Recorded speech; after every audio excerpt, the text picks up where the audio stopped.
Cairns Taipans' early success to begin the NBL 23 season may have surprised many, but for Adam Forde and his team, this is exactly what they had envisioned.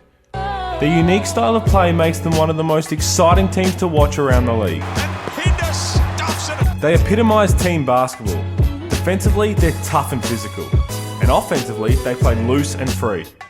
Oh yeah, and they shoot a ton of threes. DJ Ho puts that in.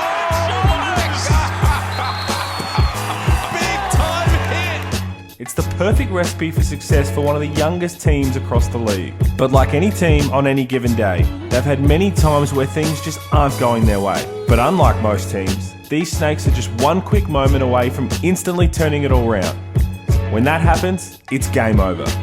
I like to call it the switch. Oh, they flick the switch is what Cairns do. Let's go, Hooley. I love it.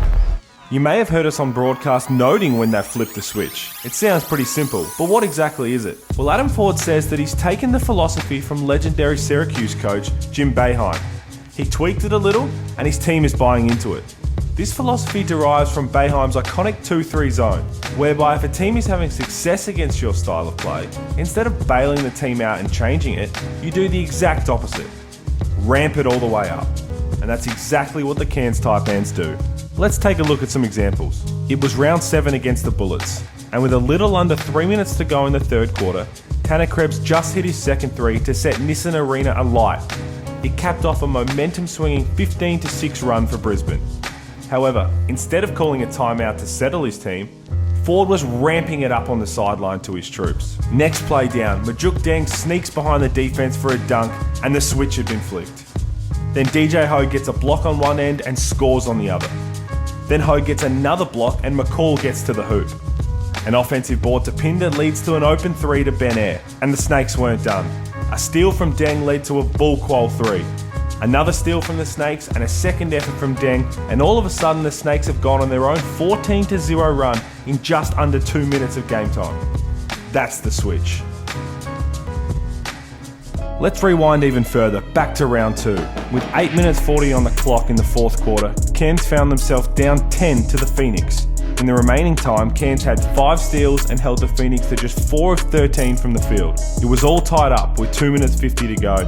Then they flipped the switch. A 3 from DJ Hogue, followed by a steal from McCall into a layup for Shannon Scott. Another steal and an exclamation dunk from Pinder. After a timeout from the Phoenix, McCall scores again, and all of a sudden this game is over. A 26-7 run from the Taipans in the fourth quarter, from down 10 to winning by 9 in the matter of 8 minutes. Or perhaps there's the example of Melbourne United game in round 4.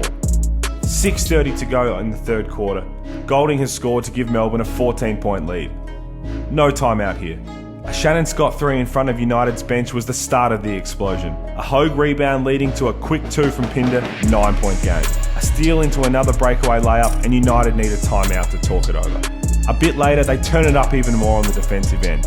Ben Air takes a charge, and they capitalise again on the other end. And in the blink of an eye, it's a 22-0 run, and they've put themselves in the position to win this game. So if you're a Cairns fan and you think the Snakes are down and out, just have some faith. They may just be ready to flip the switch.